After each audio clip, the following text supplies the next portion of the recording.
Hi friends, வணக்கம். இன்றைக்கி நம்ம வந்துட்டு மட்டன் குழம்பு வந்து எப்படி செய்கிறது அப்படின்னு சொல்லி ஜஸ்ட் ஒரு ஃபேமிலிக்கு ஆகிற குவான்டிட்டி வந்து எவ்வளோ வேணும் என்னங்கிறத வச்சு இன்றைக்கி நம்ம வந்து செய்ய போகிறோம். அதோட ப்ராசஸ் என்னென்னலாம் பண்ணுறோம் அப்படிங்கிறத வந்துட்டு உங்களுக்கு இப்போ காட்ட போகிறோம். வாங்க வீடியோக்கு போகலாம்.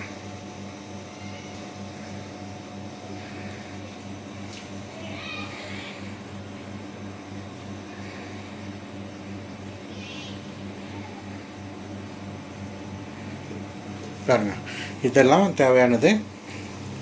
இங்கே வந்து தக்காளி இருக்குது, வெங்காயம், சின்ன வெங்காயம் இருக்குது, பெரிய வெங்காயம் இருக்குது, கொஞ்சோண்டு புதினா, பட்டை, அப்புறம் வந்துட்டு இஞ்சி பூண்டு, அப்புறம் இங்கே வந்துட்டு லவங்கம் இருக்குது. அப்புறம் நம்ம ஒரு ஃபேமிலிக்கு தேவையான 1 கிலோ அளவுக்கு மட்டன் இருக்குது. மற்ற தேவையான மசாலா வகைகளெல்லாம் இருக்குது. இப்போ இதை வந்துட்டு நம்ம ஃபைன் பேஸ்ட்டை வந்து அரைக்கணும். அதுக்கு வந்து இப்போ நம்ம ஸ்டவ் பற்ற வச்சு அடுத்த ப்ராசஸ் வந்து ஸ்டார்ட் பண்ண போகிறோம்.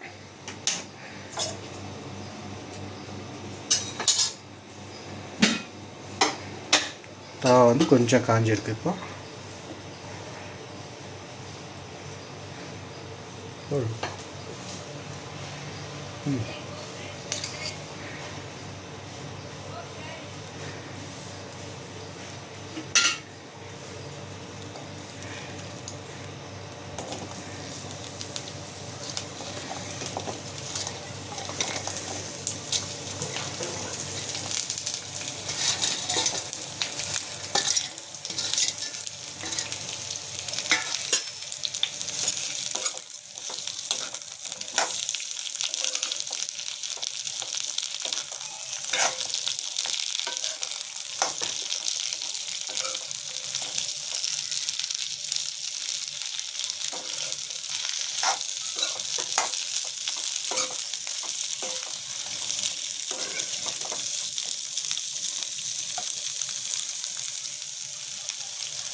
ஃப்ரெண்ட்ஸ், இப்போ பாருங்கள், வெங்காயம் நல்லா வதங்கி வந்திருக்கு.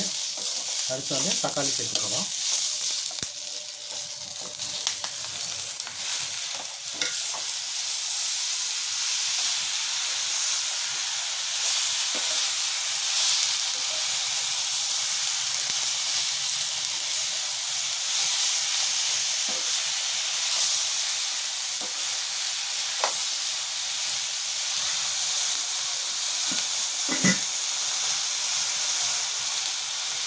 இப்போ வந்து கொஞ்சம் உப்பு சேர்க்க போகிறோம் வதங்கிறதுக்காக.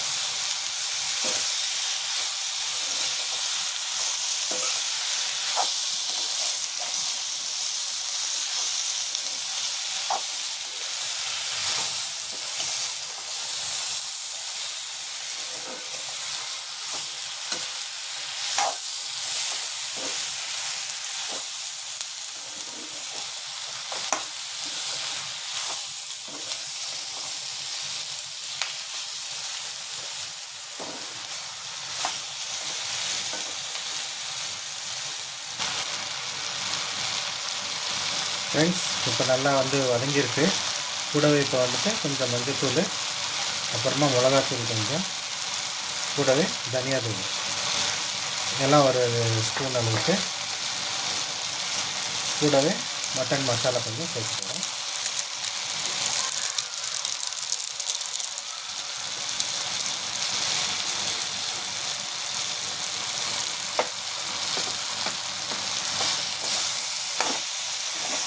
இதெல்லாம் நல்லா வதங்கினதும் இதை எடுத்து மிக்சியில் போட்டு நல்லா பேஸ்ட் பண்ணி வச்சுக்க போகிறோம்.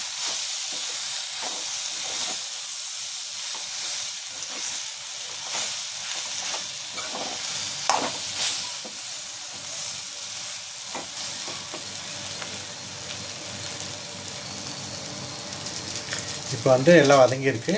இந்த மசாலா எல்லாம் போட்டு எல்லாம் நல்லா மிக்ஸ் பண்ணியாச்சு. இப்போ இதை அப்படியே கொஞ்சம் நேரம் வந்து ஆற விட்டு, ஸ்டவ் ஆஃப் பண்ணி வச்சு ஆற விட்டு மிக்சியில் போட்டு அரைச்சிக்க போகிறோம்.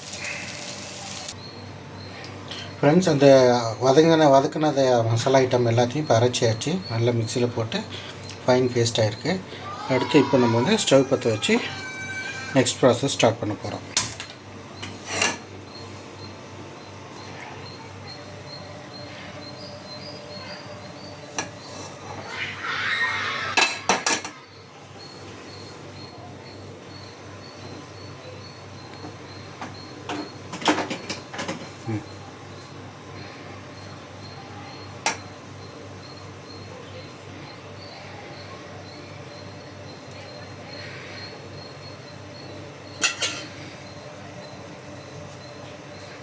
ஒரு குழிக்கரண்டி அளவுக்கு எண்ணெய் ஊற்றிருக்கு. 2 லவங்கம்,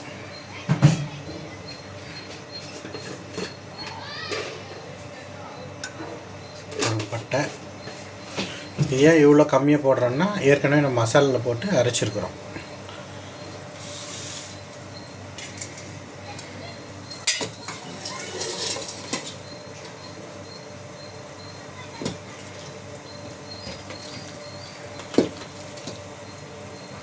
அடுத்து வந்து மட்டன் சேர்க்க போகிறோம்.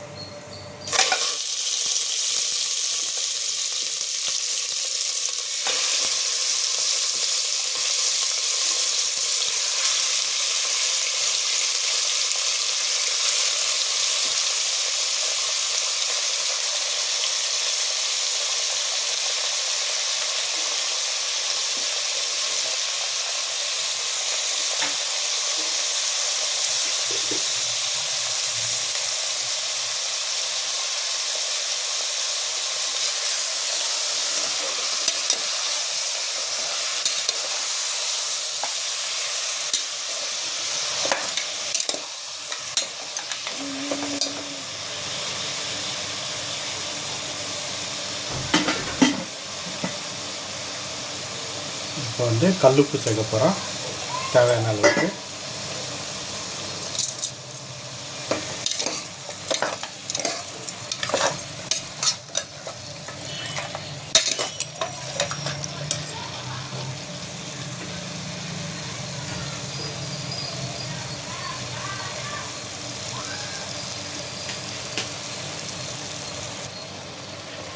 இப்போ வந்து கொஞ்சோண்டு கருவேப்பிலை, கொஞ்சம் சோம்பு சேர்க்குறோம்.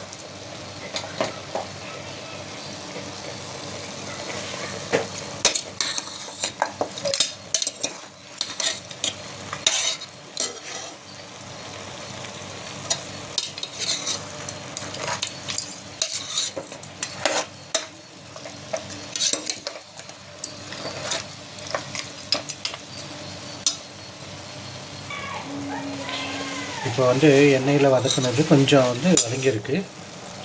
இப்போ அடுத்ததாக வந்து மசாலா சேர்க்க போகிறோம். அரைச்சி வச்ச பேஸ்ட்டு வந்து இதுக்கு ஆட் பண்ணுறோம்.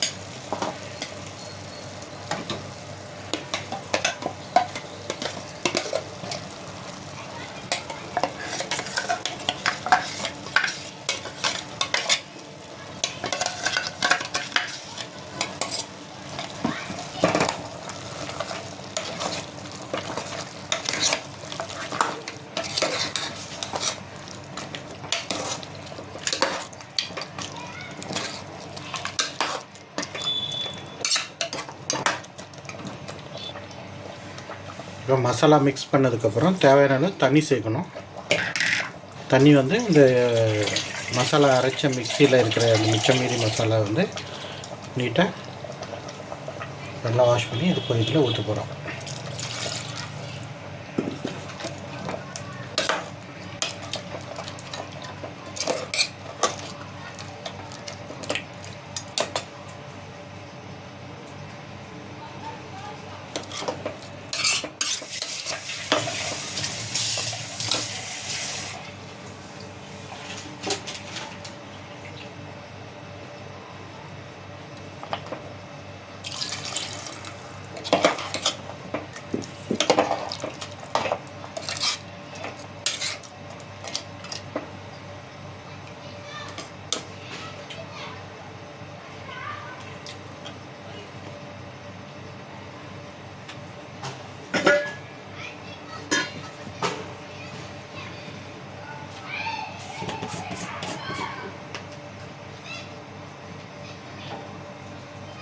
இப்போ தேவைக்கு ஏற்ப அளவுக்கு உப்பு,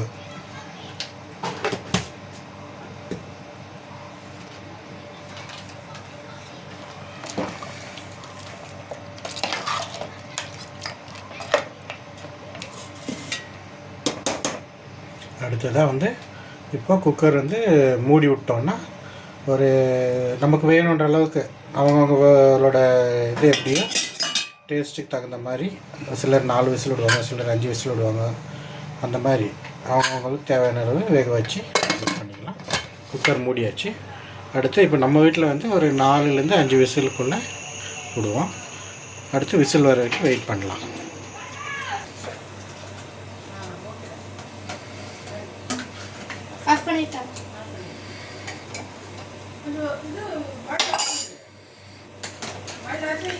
ஃப்ரெண்ட்ஸ், இப்போ நமக்கு வந்துட்டு ஒரு 5 விசில் விட்டுருக்குறோம். இப்போ அடுத்து வந்து இந்த விசில் வந்ததும் நம்ம ஆஃப் பண்ணிட போகிறோம். ஆஃப் பண்ணிவிட்டு ஒரு கொஞ்சம் நேரம் அந்த உள்ளே இருக்கிற ஸ்டீமெல்லாம் நல்லா அடங்க வரைக்கும் வெயிட் பண்ணி, ஸ்டீமில் நல்லா என்ன ஆகும்னு சொன்னால் கறியெல்லாம் நல்லா ஜூஸியாக வந்து அப்படியே இருந்து நிற்கும்.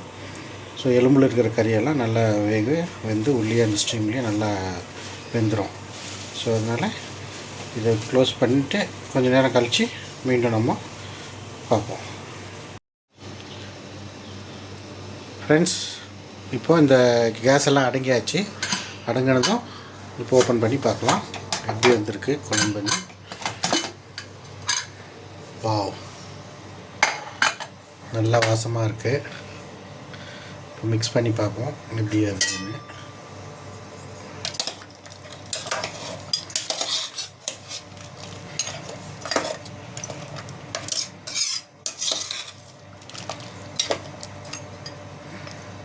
நல்லா வெந்திருக்கு.